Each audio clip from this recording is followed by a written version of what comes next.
Ang kwentong ito ay hango sa totoong buhay. Karanasan ito ni Nardo, taong 1985. Samar. Naging tampulan ng panunokso si Nardo dahil sa kaliskis sa likod ng kanyang mga tenga at ang kakaiba nitong mga mata na ang kulay ay maihalin tulad sa ahas. Nalaman ni Nardo mula sa kanyang ina na ang dahilan kung bakit siya nagkaroon ng kakaibang mga mata at kaliskis ay dahil umano iyon sa paglilihi ng kanyang ina noong ipinagbubuntis siya nito. Nalinawan lamang ang binata nang marinig niya ang paliwanag ng kanyang ina.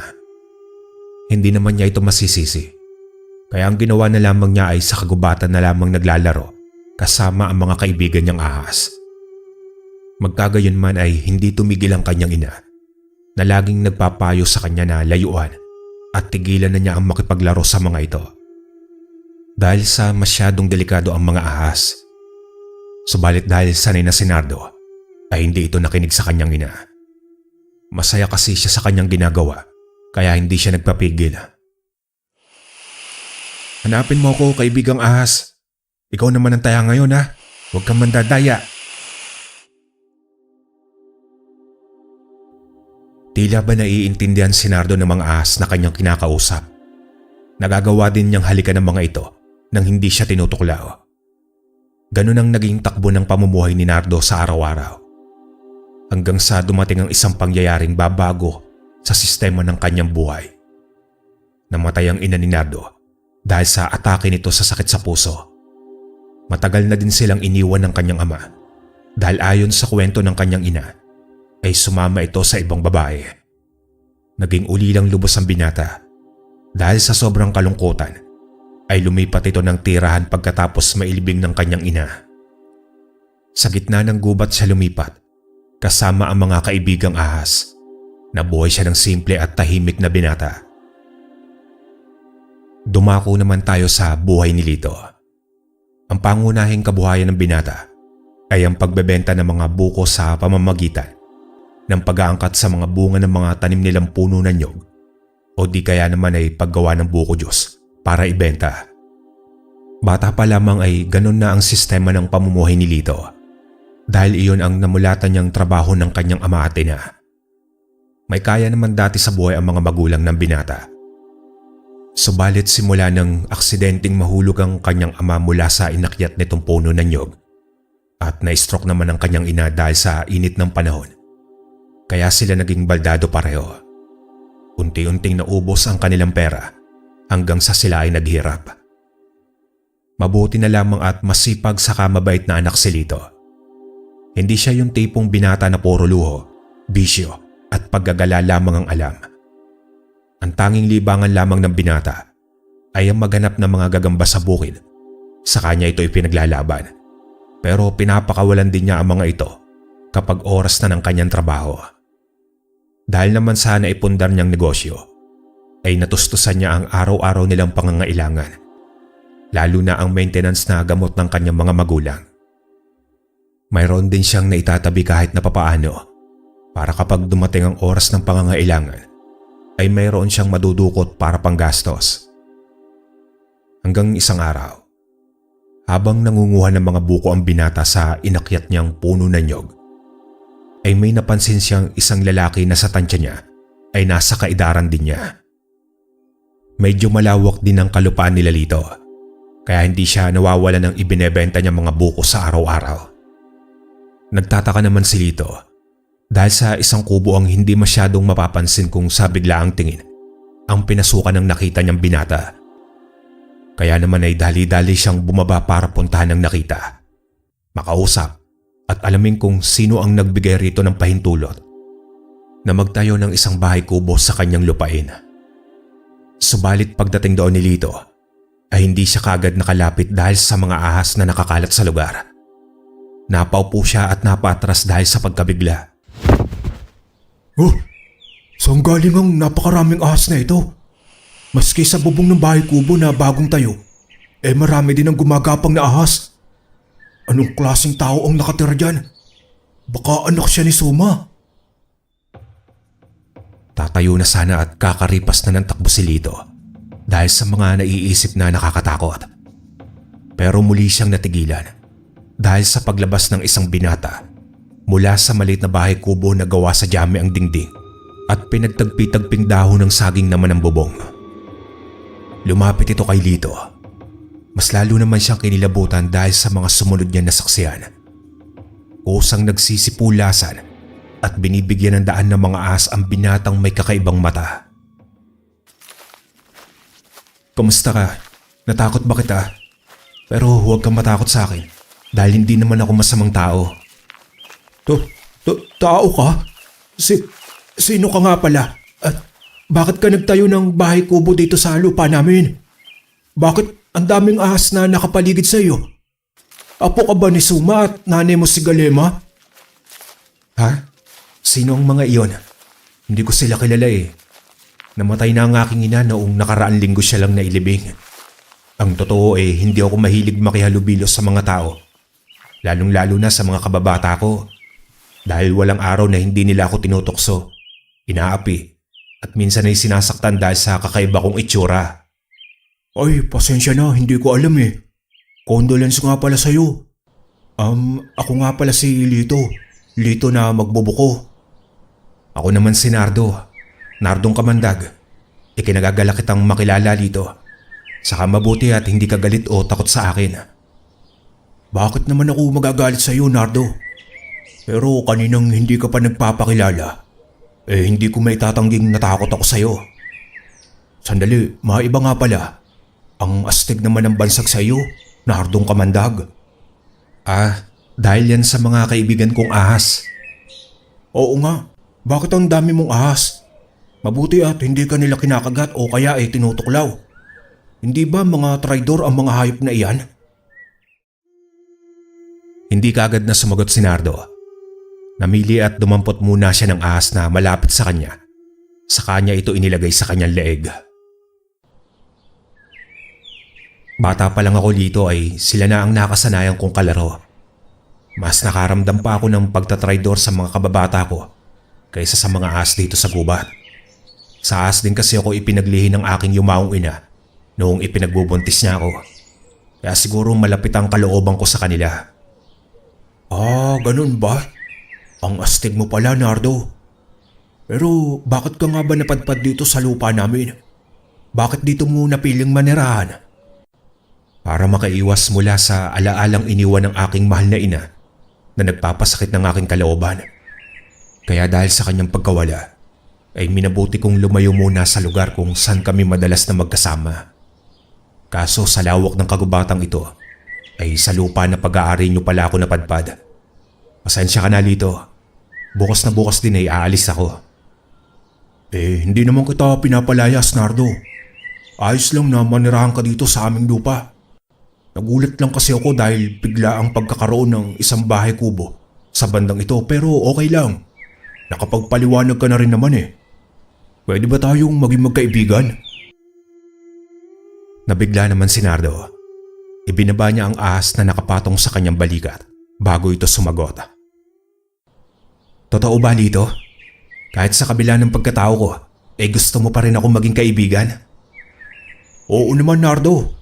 Wala namang masama, hindi ba? At saka ikaw ang magiging kauna-unahang kaibigan ko kung sakasakali. Puro lamang ako trabaho sa buong buhay ko eh. Yun ay kung matatanggap mo ako bilang bago mong kaibigan. Aba, oo naman Lito. Magaan ang loob ko sa iyo eh. Saka alam kong mabait ka at mapagkakatiwalaan. Kaya ikinagagala kitang makilala. Ganoon din ako, Nardo. Aking kaibigan. Simula noong araw na iyon, ay naging malapit na ang dalawa sa isa't isa. Dinadalan pa ni Lito si Nardo ng mga masasarap na pagkain, katulad ng litsyong manok at adobong karne ng baboy. Lahat ng pangangailangan ni Nardo ay sinagot lahat ni Lito, hanggang sa madalas niya itong makasama sa pagkuha ng mga buko. Nagawa na rin niyang maiuwi ang binata sa kanilang bahay at naipakilala na din niya ito sa kanyang mga magulang. Dahil sa likas na mababait ang mga magulang ni Lito, ay pinatuloy nila si Nardo sa kanilang tahanan. Hanggang sa doon na nila ito pinatira at itinuring siyang isang tunay na kapamilya. hanggang sa maging magkapatid na ang trato nila Nardo at Lito sa isa't isa. Kaya naman nangako silang dalawa na walang mang-iiwan sa ere. Nagpatuloy naman ang ganoong takbo ng kanilang buhay hanggang sa dumating ang isang araw na susubok sa katatagan ng pasensya ni Nardo dahil sa trahedyang magaganap. Lito, tol, pwede bang magpaalam? Ibig kong sabihin ay papasyal lang ako sa amin. Titignan ko lang ang naiwan naming bahay at lilinisin na rin. Ikaw kung sasama ka, babalik din naman kagad ako mamayang gabi. Naku tol, pasensya na. Gustuin ko mang samahan kita ay hindi maaari. Walang titingin kina inay at itay. Saka sayang ang araw kung hindi ako makapagtitinda ng mga buko. Total ka mo babalik ka naman kaagad. Kaya magpasama ka na lang sa mga kaibigan mong sa gubat. Yak naman hindi ka nila pababayaan O sige, salamat sa pahintulot mo tol. Mag-iingat ka sa pagtitinda mo ha. Bansot ka pa naman. Baka bansot to, akala mo hindi kulot. Pero sa lahat ng mga kulot na nakilala ko, Nardo, ikaw lang yata ang hindi salot Nagtawanan ng dalawa dahil sa kanilang sariling kakulitan. Pagkatapos ay nagpatuloy na sila sa pagpitas ng mga buko para muling maibenta sa merkado. Alas 8 na nang madala ng dalawa ang buko sa palengke gamit ang isang maliit na truck. Iyon ang service ni Lito sa panghakot niya sa mga paninda. Pagkatapos ng mga gawain ay saka pa lamang tumuloy si Nardo sa kanyang pag-alis. Kabisado na din naman niya ang daan kaya madali lamang siyang nakarating sa luma nilang bahay. Nadatnan niya itong maraming sapot sa loob at labas. Pinamumugaran din iyon ng iba't ibang klase ng mga ahas na makakamandag. Sa katunayan ay may mga nangingitlog pa doon at ang iba ay napisana. Para namang nakabantay ang mga iba dahil paikot-ikot lamang ang mga ito sa paligid ng lumang tahanan. Naku naman, mahaba-habang linisan ito. Pasensya na mga kaibigan kung may istorbo ko ang inyong pamamahinga. Pero kailangan ko munang ilipat ang inyong mga itlog dahil lilinisin ko muna ang aming munting bahay. Alam niyo naman, tanging ito lamang ang naiwang alaala ng aking yumaong ina. Kaya maintindihan niyo sana ako. Simula nang lumipat ng bahay at pinamugaran ng mga ahas ang bahay ni Nardo, ay iniwasan na ito ng mga tao. Kumalat din ng chismis na patay na ang binata. Di umano'y may nakakita sa kanyang taga roon sa mismong loob ng kanilang bahay na pinuputakti na ng uod at ang hinala nila ay tinuklaw siya mismo ng mga ahas na kanyang ginawang kaibigan. Kaya simula noon ay naging masukal na ang parteng iyon dahil tuluyan ng pinabayaan ito ng mga residente. Matyaga namang nilinisan ni Nardo ang loob at labas ng lumang bahay. Eksaktong maggagabi na nang siya ay matapos. Pagkatapos namang kainin ang mga dalang pagkain para sa kanyang hapunan, ay humiga muna siya saglit sa kanyang dating kwarto. Subalit hindi niya namalayan na siya ay nakaidlip. Bandang alas 11 na ng gabi nang siya ay magising dahil sa isang sawa na paulit-ulit na gumagapang sa kanyang tiyan. Tila may gusto itong sabihin pero hindi naman ito maunawaan ng binata. Napaghandaan naman ni Nardo ang kadiliman ng gabi dahil nagdala siya ng flashlight na maliit pero maliwanag na kasyang-kasya sa kanyang bulsa. Pagkakuha niya dito at pagkabukas ay tumambad sa kanya ang napakaraming ahas na iba't iba ang kulay at laki. Pero ang ipinagtataka niya ay iisang direksyon ang kanilang pinupuntahan. Kinutuban ng masama ang binata dahil ang direksyon tila tinuturo ng kanyang mga kaibigan ay ang pabalik sa bahay ng mga kumupkup sa kanyang isang mabuting pamilya. Lumabas siya ng bahay. Sinundan niya ang mga ahas na sama-samang nagsisigapangan. Tila pinoprotektahan din siya ng mga ito dahil mayroon ding nakasabay sa kanyang magkabila ang gilid at may nakabanday din sa kanyang likuran. Habang papalapit siya sa bahay ni Lito, ay mas lalo itong kinukutuban ng masama. Palakas ng palakas ang kabog ng kanyang dibdib at mas nadagdagan iyon nang madatnan niya ang mga tao sa labas. Nang papasok na siya sa loob ng bahay, ay voluntaryo naman nagpaiwan ang mga kasama niya mga ahas na nagsibalikan sa loob ng gubat. Ano pong nangyayari dito? Pero walang sumagot sa kanya. Ang iba ay napatakip ng kanilang mga bibig na may kaunting nararamdamang awa sa binata. Lito?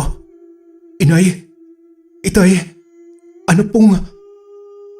Parang pinagsukluban ng langit at lupa si Nardo sa sumunod na nakita. Kitang-kita niya ang mga bangkay ng 3 taong kumupkop sa kanya at itinuring siyang totoong kapamilya na naliligo sa mga sariling dugo. Wakwak ang mga tiyan at nawawala ang mga laman loob. May 2 butas din ang mga leeg nito na tila nilapa ng mababangis na nilalang. Hindi ito totoo. Lito, Inay, Itay, Diyos ko, hindi ito totoo. Nag-uuna naman bumagsak ang mga luha sa mata ng binata at dahil sa pag-hysterical nito ay hindi niya namalayan na nawalan siya ng malay. Madaling araw na nang magising ang binata. Nang maisip niya naman ang nangyari kagabi ay napabalikwa siya ng bangon. Hanggang sa natagpuan niya ang sarili na nasa kwarto kung saan siya pinatuloy ni Lito. Dali-dali naman siyang lumabas para hanapin uli ang mga ito. Nagbabaka sakaling panaginip lamang ang lahat na masalimuot na tumatatak sa kanyang isipan. Subalit ang mga pulis ang nadatnan niya sa kanilang sala. Sinabi naman ng isang nag-iimbestigang pulis ang naging resulta ng kanilang investigasyon. Ayon dito ay isang grupo ng mga drug addict ang nanloob sa kanilang bahay. Ang trip ng mga ito ay pumatay at magnakaw dahil nawawala din ang mga perang naipon ng pamilya. Sinabi pa sa kanya ng pulis na isa rin siya sa primary suspect kaya hindi siya pwedeng lumayo sa lugar. Pagkatapos may ibigay ng mga kapulisan ng kanilang investigasyon sa binata ay umalis na ang mga ito. Nadala na rin sa morgue ang bangkay ng 3. Walang imik na napaupo si Nardo sa sahig. Muling umagos ang luha sa kanyang mga mata. Sa katunayan ay wala siyang masyadong narinig sa sinabi ng pulis sa kanya dahil sa gulo ng kanyang pag-iisip. Simula sa narinig niyang mga adik lamang ang may kagagawan ng karumal-dumal na krimen. Pero hindi kumbinsido si Nardo. Alam niyang hindi basta-bastang pangkaraniwang tao ang may kagagawan ng lahat ng iyon. Kaya naman nabuo sa kanyang isipan ng isang plano. Muli itong pumasok sa kanyang kwarto. Napatingin ito sa kanyang unan nang hindi sinasadya ay may nakita siyang papel na nadadaganan ang kalahati. Pagkakuha niya iyon ay kasabay ng pagkahulog ng isang tumpok na pera sa sahig. Binuhat niya ang unan at doon tumambad ang lahat ng inipong pera ni Lito sa napakatagal na panahon. Ibinaling niya ang atensyon sa papel at doon niya nakita ang sulat kamay ng kaibigan na sadyang para sa kanya. Maski hindi nakatapak sa paaralan si Nardo, ay matyaga naman siyang naturuan ng kanyang ina kung paano ang magbasa at magsulat. Nardo, kapag nabasa mo itong sulat, ay marahil patay na kaming lahat. Sa iyo ko ipagkakatiwala ang lahat ng naipong kong pera, tol. Dahil hindi ko ito madadala sa hukay. Ikaw na ang bahala sa aming mga labi. Pasensya na, Nardo. Hindi ko na matutupad ang pangako nating walang iwanan. Hindi namin matukoy nila inay at itay kung anong klaseng mga nilalang ang nasa labas ng bahay. Nagpupumilit silang makapasok at nang sumilip ako sa bintana, ay kitang-kita ko kung paano nilalapain ang alaga nating mga aso. Naisip ko na bago kami mapasok at malapa nila, ay gumawa muna ako ng sulat para malaman mo ang tunay na nangyari sa amin. Hanggang dito na lamang, tol. Salamat sa magagandang alaala. Ang iyong kaibigan, Lito. Naghalo ang sama ng loob, puot at galit sa puso at isipan ni Nardo nang matapos niyang basahin ang sulat ng kaibigan. Nagpupuyos sa galit ang kanyang kalooban. Mabilis niyang isinara ang mga bintana at pintuan ng bahay. Pagkatapos ay doon niya inilabas ang kanyang hinaing. Lito, inay, itay, pinapangako ko po sa inyo. Hindi ako titigil hanggat hindi ko po kayo nabibigyan ng hustisya. Hindi ako matatahimik hanggat hindi ko natatagpuan at napagbabayad ang mga nilalang na gumawa po nito sa inyo. Ipapatikim ko sa kanila ang galit ni Nardong Kamandag. Isinusumpa ko po yan. Dahil sa pagkabalot ng galit sa puso ni Nardo, ay panandali ang naging berde ang kanyang mga mata. Tumalas din ang kanyang mga ngipin. Saka nagkaroon siya ng mahabang dila na may biyak sa gitna katulad ng isang ahas. Sa ilang minutong pagpapalabas ni Nardo ng kanyang sama ng loob, ay panandalian siyang naging isang taong ahas. Samantala, 1 linggo ang itinagal ng burol ni Lito at ng mga magulang nito. Walang tulugan silang binantayan ni Nardo sa kanilang lamay. Gustong iparamdam ni Nardo na sa mga huling sandaling makakasama niya ang mga ito, ay taos-puso siyang nagpapasalamat dahil sa naging mabuti sila sa kanya at tinrato bilang isang tunay na kapatid at anak. Hanggang sa napatunayan naman ng mga pulisya na walang kasalanan ng binata, kaya hindi na nila binantayan pa ang bawat galaw nito. Sa harap naman ng puntod ng naging pangalawang pamilya ni Nardo, ay nag-iwan ito ng mga pangako. Titibayin ko po ang aking kalooban para harapin ang bagong umaga at tanggapin na wala na po kayo sa aking buhay. Lito, Inay, Itay, bagong Nardo na rin ang bagong isisilang. Nardo na punong-puno ng paghihimagsik at paghiganti ang laman ng puso't isipan. Saka lamang ako matatahimik kapag nakamit ko na ang hustisya para po sa inyo. Paalam mga mahal ko sa buhay, hanggang sa muling pagkikita. Hanggang sa nilisan ng binata ang sementeryo at doon niya iniwan ang huling patak ng kanyang mga luha. Dumiretso ito sa gubat sa kanya tinawag ang lahat ng kaibigan niyang mga ahas. Mga kaibigan, ngayon ko mas kailangan ng tulong ninyo. Alam ko na ang ilan sa inyo ay nasaksiyan ang karumal-dumal na pagpaslang sa aking mga naging pangalawang pamilya. Inihiling ko sa inyo na sana ay tulungan niyo akong mahanap at malipol ang mga nilalang na iyon. Nagmamakaawa ako sa inyo mga kaibigan kong ahas. Samahan niyo akong tugisin silang lahat. Sa iba't ibang direksyon ay nagsipulasan ng mga ahas. Sigurado si Nardo na sa pag-alis ng kanyang mga kaibigan at sa pagbalik ay alam na ng mga ito kung saan nagkukuta ang mga nilalang na may atraso sa kanya. Buong magdamag pa ang lumipas bago nagsidatingan ng ibang mga ahas. Karamihan sa mga ito ay nakatutok ang mga ulo sa iisang direksyon. Napangiti si Nardo. Saka muli niyang ginunita ang itsura ni Lito at ang mga magulang nito ang kalunos-lunos nilang kamatayan. Kaagad na nabuhay ang puot sa kanyang puso. Kasabay nun ang pagbabago niya ng pagkatao bilang si Nardong kamandag. Sinundan niya ang nagsisigapang ang mga ahas. Muli namang nagkaisa ang mga ito na tinahak ang iisang direksyon. Sa kalagitnaan ng kanilang paglalakbay, ay may naamoy si Nardo na nagpadagdag ng kanyang galit. Sigurado siyang isang malaking ahas na patay ang kanyang naamoy. Hindi nga siya nagkamali ng hinala dahil sa may hindi kalayuan ay natanaw niya ang isang sawan na halos kalaki ng kanyang braso ang inuuod na. Napansin pa ng binata na may marka din ito ng 2 butas gaya ng mga marka sa leg ni Lito. Marami din mga kalmot at nabiyak din ang tiyan ng malaking sawa. Wala din ang mga laman loob nito. Pati ang mga ahas ay mararamdaman ang kanilang galit dahil sa kanilang mga huni. Hanggang sa mahigit 1 oras pa ng paglalakad, tuluyan ang nakarating ang pangkat na mga ahas sa kuta ng mga nilalang na may mababangis ang mga itsura. Abala ang mga ito sa kanika nilang mga gawaing bahay. Parang mga normal na tao lamang silang may simpleng pamumuhay. Subalit nagbago ang lahat ng iyon nang makita ng mga ito ang binatang si Nardo na nasa normal pa ding pagkatao. Nagbilin din si Nardo sa mga kaibigang ahas na magpaiwan muna sa gubat at hintayin ang kanyang hudyat. Alam kong hindi kayo mga pangkaraniwang tao, kaya huwag na kayo magbalat kayo. Nandito ako para magiganti dahil sa nangyari sa 3 tao na walang kalaban-labang pinaslang ng mga nilalang na kagaya ninyong mga hinayupa kayo. Hindi na napigilan ni Nardo ang sarili. Talagang direktahan na niyang sinabi ang kanyang pakay sa mga ito. Isang lalaki naman na walang damit ang naglakad palapit sa kanya ng bahagya. Kaibigan, mukhang naliligaw ka yata.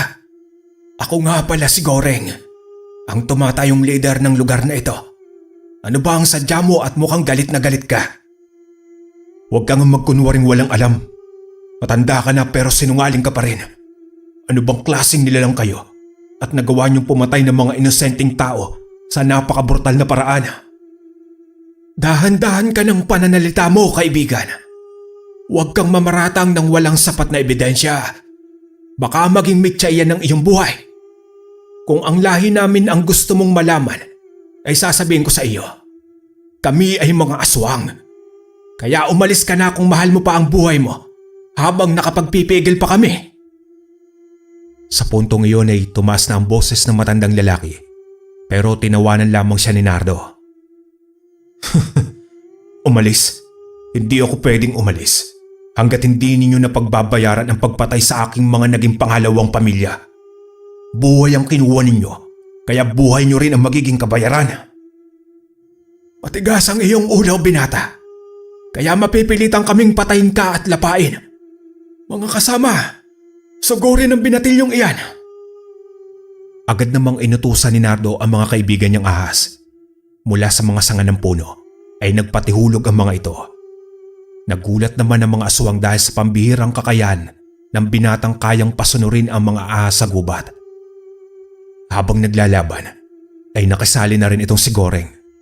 Dahil doon ay hindi naman hinayaan ni Nardo na matalo sila sa laban, kaya inilabas nito ang tunay niyang anyo. Naging kulay berde ang kanyang balat na may nakapalibot na makakapal na kaliskis. Lahat ng kanyang nakakagat na mga aswang ay kaagarang bumubulagta sa lupa habang bumubula ang mga bibig. Nangingisay pa ang mga ito dahil sa malakas na kamandag na iniiwan ng binata sa kanilang katawan. Tinangka naman siyang lapain ng mga aswang na nagmumula sa kanyang likuran. Subalit hindi bumabaon ang kanilang pangil dahil sa kapal ng kanyang kaliskis. Kaya sa huli ay sila ang tinutuklaw ni Nardo. Pagkatapos ng may katagalang labanan, ay nalipol din ang mga aswang at pawang ang matandang si Goreng na lamang ang natitira. Hindi na rin makakilos ang matanda dahil nakapalibot na sa kanya ang mga ahas. Isang maling hakbang lamang niya ay tiyak na kamatayan ang kanyang sasapitin. Bago ako mamatay, binata, hayaan mong sabihin ko muna ito sa iyo. Para naman maipagiganti mo talaga ang mga tinutukoy mong mga mahal sa buhay na nais mong ipagiganti.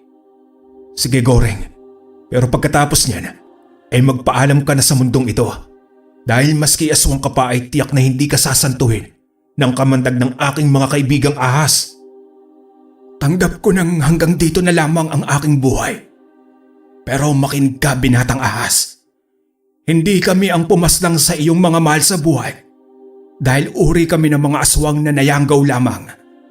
Dati din kaming mga normal na tao.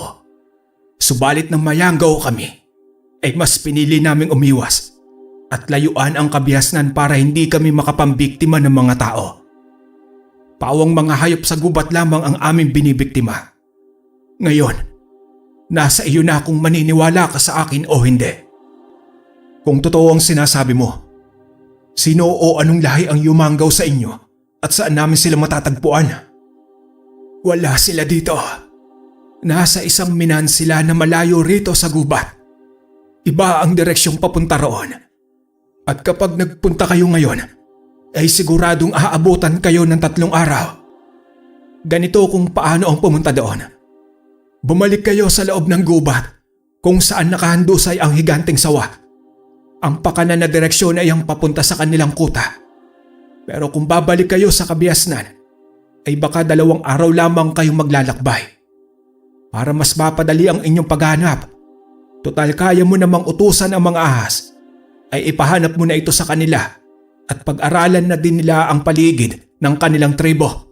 Panigurado kasing maraming bantay ang nakakalat doon. Inuulit ko, sila ang tunay na mga aswang na ang mga lahi ay tinatawag nilang Harimodon. Mas malakas at mababangis sila kumpara sa amin. Sige, maraming salamat sa impormasyon. Pero maaari ka na magpahinga. Wala ka ng puwang dito sa aming mundo. Ang aswang ay aswang at hindi na magbabago iyon. Sa isang tango ni Nardo ay pinagtututuklaw ng makakamandag na ahas si Goreng. Ilang segundo lamang ay nakabulagta na rin ang matanda sa lupa na bumubula ang bibig at tirik ang matang binawian ng buhay. Wala nang awang nararamdaman si Nardo ng mga sandaling iyon. Ang tanging nasa isip na lamang niya ay ang maipagiganti sina Lito at ang mga naging pangalawa niyang ama at ina. Gaya ng nakuha niyang impormasyon sa matandang aswang na si Goreng, ay nagpasya muna itong bumalik sa kanilang lugar. Ang iba namang mga ahas ang kanyang inutusan para baybayin ang kanang daan sa kinaroroonan ng higanting patay na ahas para tuntunin ang kinaroroonan ng mga harimo doon. Hanggang sa nakabalik na din si Nardo sa anyo nitong tao. Dapat niyang pakaingatang hindi mabunyag ang pagiging taong ahas niya, dahil kung may makakaalam nito na ibang tao, ay maaari ding malagay sa panganib ang kanyang buhay. Gaya naman ng sinabi niya kay Goreng, bago niya ito ipatuklaw sa mga kaibigan niyang ahas, na ang aswang ay aswang at hindi na iyon magbabago pa. Kaya naman naisip niyang wala siyang pinagkaiba sa kanyang binitawang salita, dahil ang taong ahas ay taong ahas at hindi na iyon magbabago pa. Samantala ay alam ni Nardong matatagalang bumalik ang mga inutusan niyang ahas dahil may kalayuan din ang lugar.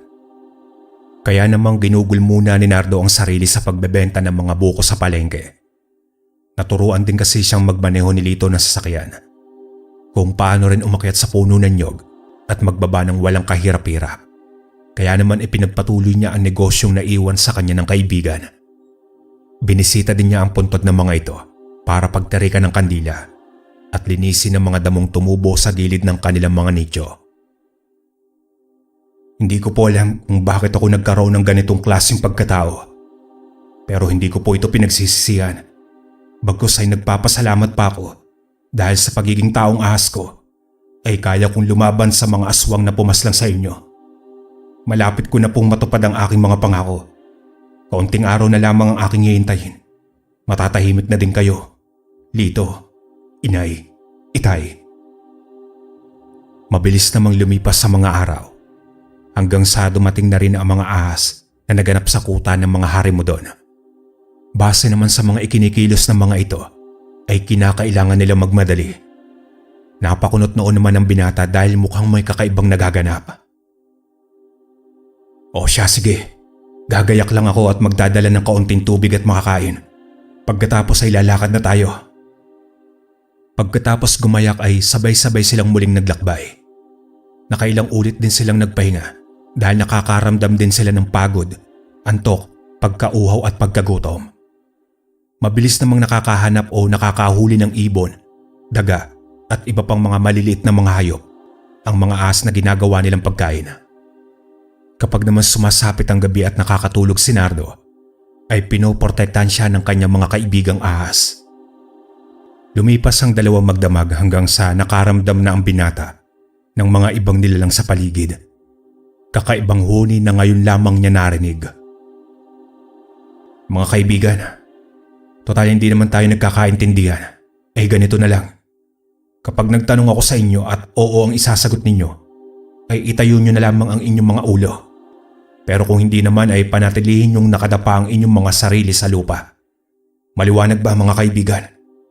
Sige, uumpisahan ko na magtanong. Mga harimo doon na ba ang naririnig natin?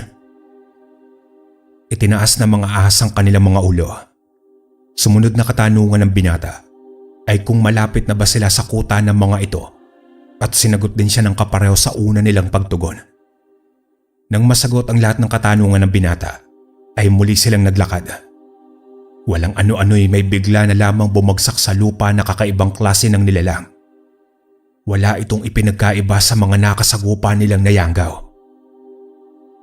Sino ka namang hambog na humaharang sa aming dinaraanan? Isa ka bang harimo doon ha? Sumagot ka kaagad dahil nagmamadali ako bago pa kita paslangin. Tumawa muna ang nilalang saka sumagot ng oo. Kaagad naman na nagpantigantenga ni Nardo at sa isang iglap ay bigla na lamang siyang naging isang taong ahas. Nakangangang napaatras naman ang lalaking harimo doon. Pero dahil sa taglay na bilis ni Nardo na isang ahas, ay mabilis siyang nakalapit sa harimo doon at tinuklaw ito sa may leeg. Hindi pa nakontento ang mga kaibigang ahas ni Nardo, kaya pinagtututuklaw pa nila ang harimo doon sa iba't ibang bahagi ng katawan nito hanggang sa tuluyan ng mamatay. Ipinakita ng mga ahas sa nilalang na iyon ang kanilang galit sa pagkamatay ng kanilang mga kasamaan na inapakan niya lamang kaya namatay ang mga ito. Hanggang sa naging kalmado muli ang lahat at ipinagpatuloy nila ang pagbagtas sa dinaraanan. Mga huni ng mga tila baboy ramo pero nakakakilabot sa pandinig ang sumunod na narinig ni Nardo. Habang papalapit sila ng papalapit sa isang lugar, sa kagubatang may mga nakabakod na mga kahoy mas lalong lumalakas ang mga huning naririnig. Sa isang hudyat naman ni Nardo ay nagsipulasan sa iba't ibang direksyon ang mga kaibigan niyang ahas. Tuluyan ang nakapasok si Nardo. Iba ang naramdaman niyang aura sa paligid.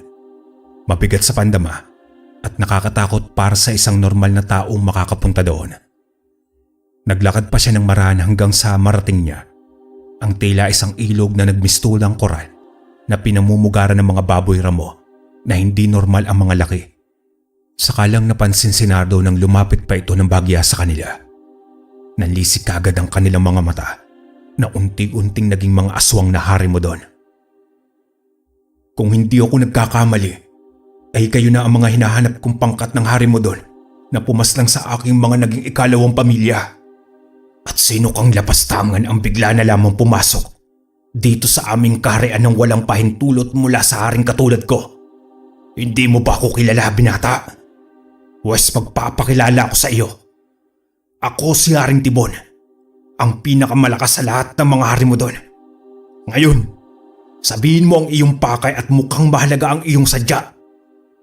Talagang importante ang pakay ko sa inyo, lalong-lalo na sa iyo. At saka wala akong pakialam kung ikaw ang hari. Hindi ako nagtatanong. May kabastusan at kayabangan ka, binata. Pero baka ang kayabangan mong iyan ay hanggang salita lamang. O sige, total medyo ilang araw na din kaming hindi nakakatikim ng sariwang dugo, karne at laman loob ng isang tao. Kaya pagtsatsagaan ka na namin. Nasabi pa ng hari na ang huli nilang nabiktima ay ang madalas nilang madaanang binata na nangunguha ng mga buko sa gubat. Hindi sana nila ito kakantiin, kaso inabutan sila ng matinding pagkagutom at pagkauwaw sa dugo at karne ng tao.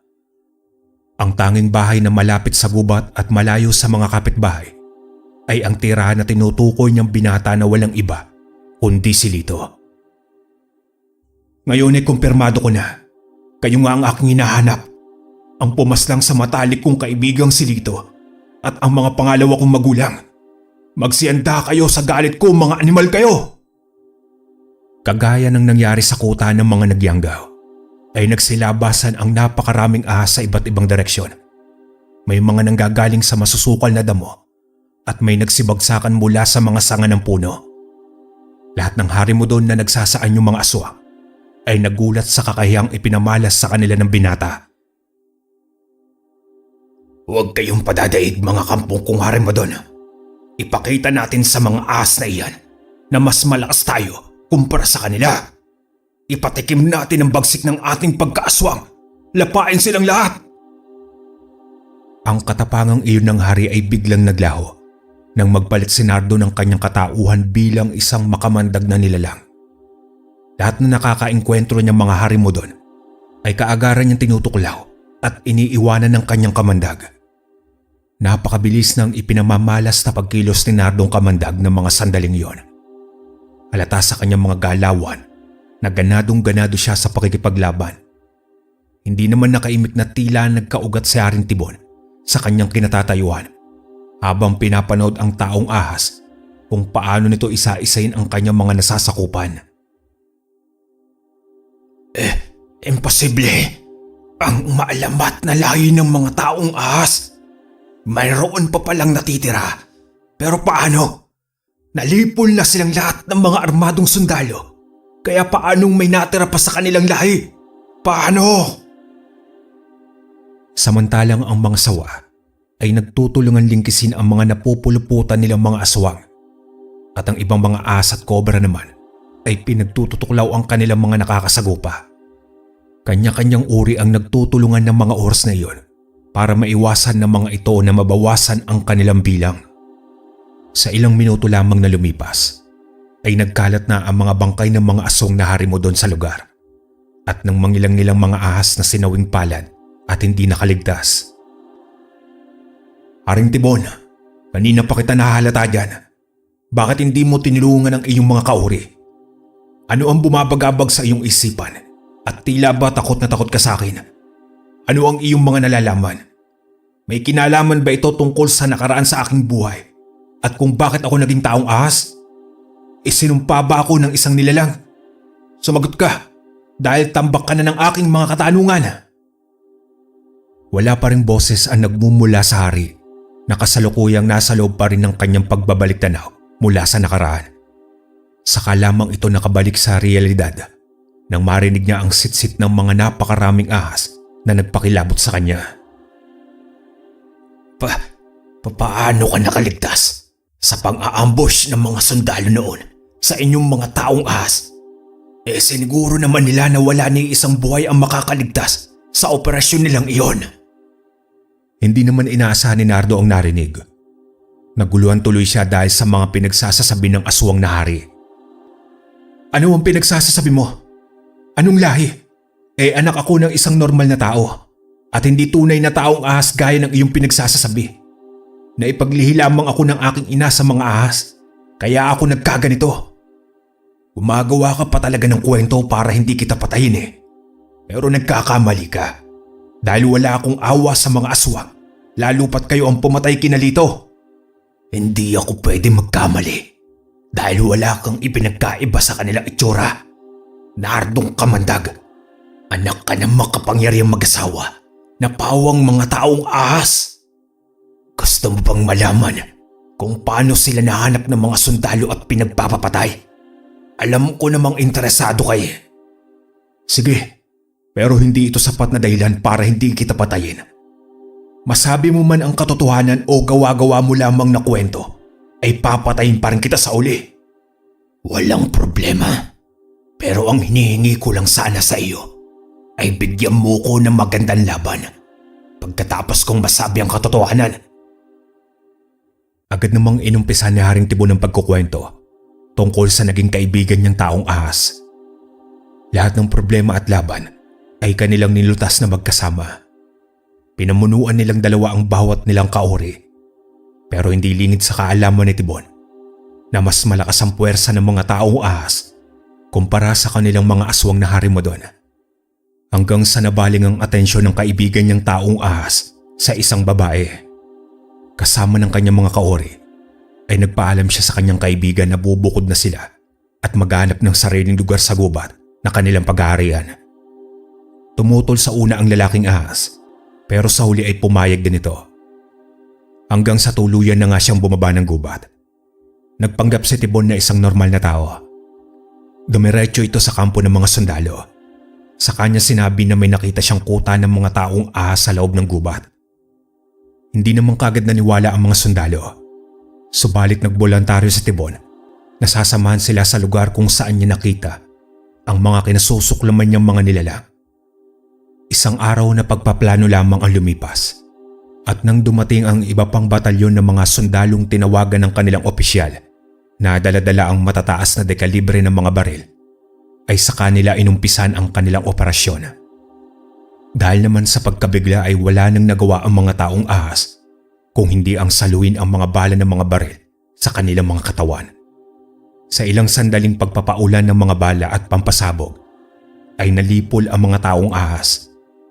Samantala ay nagdiwang naman ang mga harimodon dahil sa natamasa nilang tagumpay bilang mga traidor na kaibigan.